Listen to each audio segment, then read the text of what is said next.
Hello friends, అందరికీ నమస్తే. మంచిగున్నారా? మేమైతే మంచిగున్నామండి. ఇక నేను కుట్టిన కొన్ని బ్లౌజులను అయితే మీతో షేర్ చేసుకుందామని అయితే తీసానండి. సో నేను ఒక 3 బ్లౌజెస్ అయితే స్టిచ్ చేశాను. ఇవేంటి అంటే బ్యాక్ ఓపెన్ బ్లౌజెస్ అన్నమాట. సో ప్రిన్స్ కట్లో. సో వీటిని నేనైతే 3 బ్లౌజెస్ స్టిచ్ చేశాను. కొంచెం డిజైనింగ్ అయితే చేశాను. ఎలా ఉన్నాయో మీరు కామెంట్ అయితే చేయండి. ముందుగా నేనైతే బ్లాక్ బ్లౌజ్ని చూపిస్తున్నానండి. బ్లాక్ బ్లౌజ్కి ఎల్లో కలర్ పైపింగ్ ఇచ్చాను, రౌండ్ నెక్ తీసాను, ఫ్రంట్ అండ్ బ్యాక్ కూడా. సో హ్యాండ్ అయితే నేను కొంచెం వెరైటీగా కావాలనేసి ఫిష్ కట్లో పఫ్ హ్యాండ్స్ అయితే పెట్టాను. సో బ్లౌజ్ హ్యాండ్స్ అయితే చాలా బాగా వచ్చాయి. నెక్స్ట్ హ్యాంగింగ్స్ అయితే శారీలో 3-4 కలర్స్ ఉన్నాయి కదా అని ఒక 3 కలర్స్ అయితే చూస్ చేసుకొని హ్యాంగింగ్స్ అయితే ప్రిపేర్ చేశాను.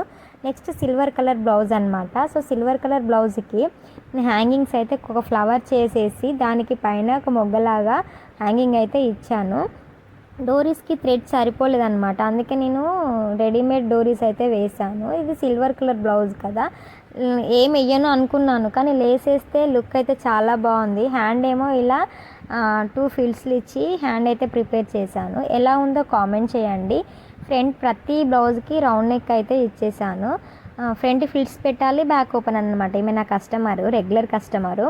ఇదేమో parrot green blouse, brasso sari, maroon colour and violet కలర్లో ఉంది. సో దీనికి హ్యాంగింగ్స్ కూడా ఒక 3 మొగ్గలు ఇచ్చి పైన ఒక కోన్ షేప్లో చేస్తాం కదా మనం హ్యాంగింగ్కి, టాజిల్ అయితే ప్రిపేర్ చేసి అలా పెట్టేశాను. ఇక ఇదైతే స్క్వేర్ నెక్ తీసుకున్నాను. స్క్వేర్ నెక్ తీసుకొని శారీలో క్లాత్స్ చిన్న పీసెస్గా కట్ చేసి ఇలా మొగ్గలు అయితే ప్రిపేర్ చేసి, అలాగే హ్యాండ్స్కి ఏమో బెలాన్స్ అయితే అడిగారు తను. తీసుకున్నాను కానీ క్లాత్ సరిపోలేదు, అందుకే హాఫ్ అలా కనిపిస్తుంది. సో వేసుకుంటే మాత్రం అదొక మోడల్లా చాలా బాగుంది. ఏ బ్లౌజ్ బాగుందో కామెంట్ చేయండి. Thank you, bye bye.